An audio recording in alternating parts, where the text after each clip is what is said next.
I'm clear that the mounted section should continue as is and be focused more on the area of neighbourhood policing, nighttime economy, things like missing people, in addition to the role that people often talk to me about, which is public order.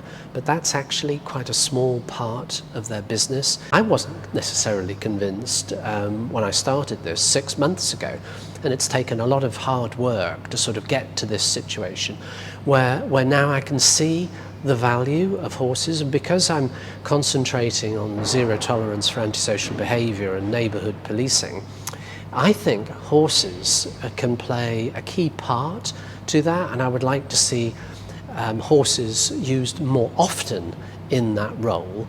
Very good news to know where we stand in relation to our mounted unit. Mounted units, officers and their horses are 6 times more visible in our communities than any other police asset. We know that everywhere they go they tend to draw a large crowd in a positive way.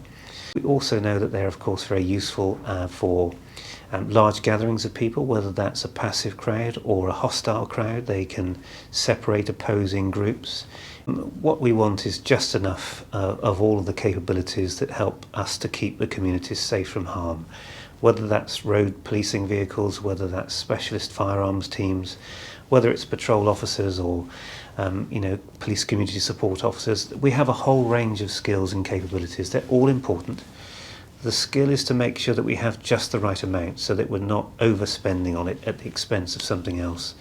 The horses come at a bit of a cost, of course. It's not necessarily the horses themselves, it's the stabling.